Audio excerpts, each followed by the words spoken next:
Hello students, in this video we will discuss the working of Hartley oscillator and also we will derive the expressions for frequency of oscillation and condition for oscillation of Hartley oscillator.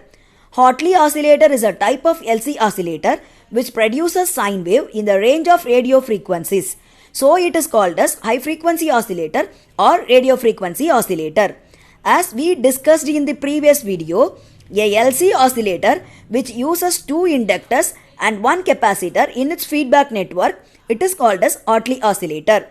This is the amplifier stage which uses an active device as a transistor in common emitter configuration. The voltage divider resistors R1, R2 and emitter resistor RE are providing necessary biasing to the circuit so that transistor can operate in its active region to amplify the signal properly. RFC is the radio frequency choke. The reactance of the RFC is very high for high frequencies, so it can be treated as open circuit. While for DC conditions, the reactance of the RFC choke is 0, so it allows DC to pass through it and blocks transient AC signal. Hence, it provides isolation between AC and DC operation.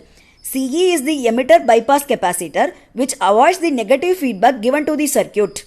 CC1 and CC2 are coupling capacitors. The CC1 is used to couple the output of the transistor amplifier to the feedback network, while the CC2 is used to couple the feedback signal to the input of the transistor amplifier. Common emitter amplifier provides a phase shift of 180 degree. As the emitter is grounded, the base and collector voltages are 180 degree out of phase with each other. As the center of L2 and L1 is grounded, the voltage at the point 1 is 180 degree out of phase with the voltage at the point 2. Hence, the feedback network also produces an additional phase shift of 180 degree. Thus, the total phase shift around the loop is 360 degree or 0 degree, which satisfies the required condition for oscillation. When the power supply is switched on, the capacitor C starts charging towards VCC. When the capacitor is completely charged, it starts discharging through the inductors L2 and L1. Because of this, current flows through the inductors L2 and L1. So due to the current flow, magnetic field will be set up around the inductors. When the capacitor is completely discharged, the maximum current flows through the circuit. At this instant, the electrostatic energy in the capacitor is converted into magnetic energy in the inductor. Now, the magnetic field starts collapsing. As per Lenz's law, a back EMF will be introduced, which charges the capacitor with reverse polarity. When the capacitor is completely charged, the magnetic energy is converted into electrostatic energy. Now the capacitor once again starts discharging through the inductors, but the direction of the current is opposite to that of the direction of the current earlier. Once it is completely discharged, electrostatic energy is converted into magnetic energy. This process repeats. Thus, charging of capacitor with alternate polarity and discharging produces alternating current, but the amplitude of the signal is low. The voltage across the L1 is applied as the feedback signal and it is amplified. Once again, the amplified signal is fed to the feedback network and it is continued so that the circuit adjusts itself to get A beta equal to 1, resulting into self-sustained oscillations. To understand the working of LC tank circuit with step-by-step diagram, you can refer my earlier video named Working of LC tank circuit. To derive the frequency of oscillation and condition for oscillation, we will write the general expression for LC oscillators, which was derived in my previous video titled General Equation of LC oscillators.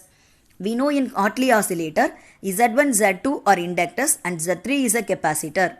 We'll substitute Z1 is equal to j omega L1, Z2 equal to j omega L2 and Z3 equal to minus j by omega C.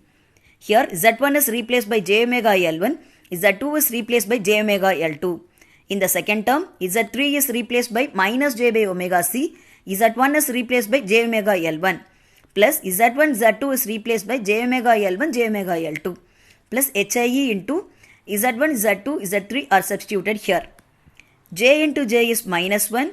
It becomes minus H of E omega square L1 L2.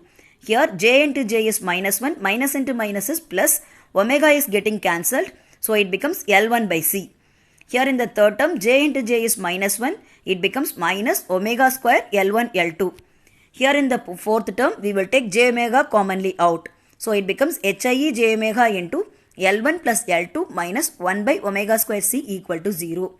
Here we will equate the imaginary part to 0 to find the frequency of oscillation.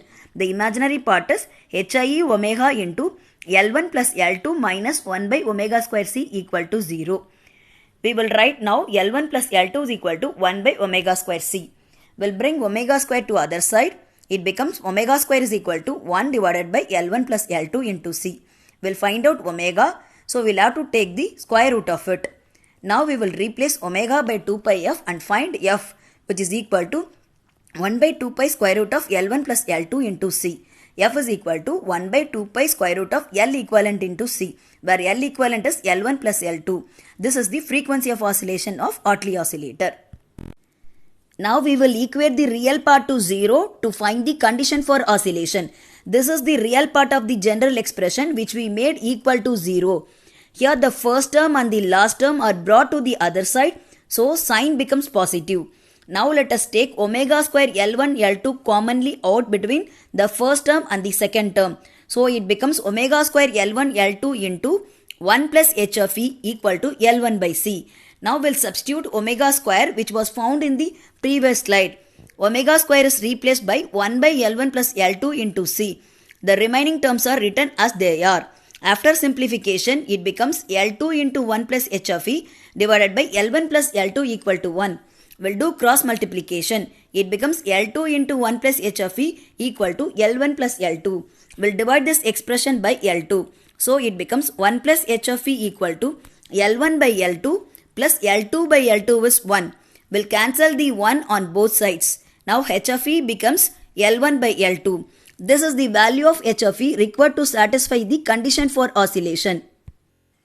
Applications. Hartley oscillators are used to produce a sine wave with the desired frequency.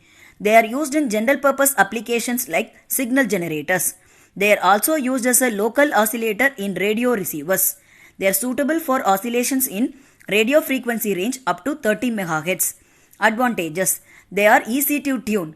Very few components are needed, including either two fixed inductors or a tapped coil. The frequency can be varied over a large range as per requirement using a variable capacitor. The amplitude of the output remains constant over the working frequency range. The feedback ratio of the tapped inductor remains constant. Disadvantages. It cannot be used as a low frequency oscillator because high value of inductors are not possible practically. The harmonic content in the output of this oscillator is very high. So it is not suitable for the applications which require a pure sine wave. Thank you.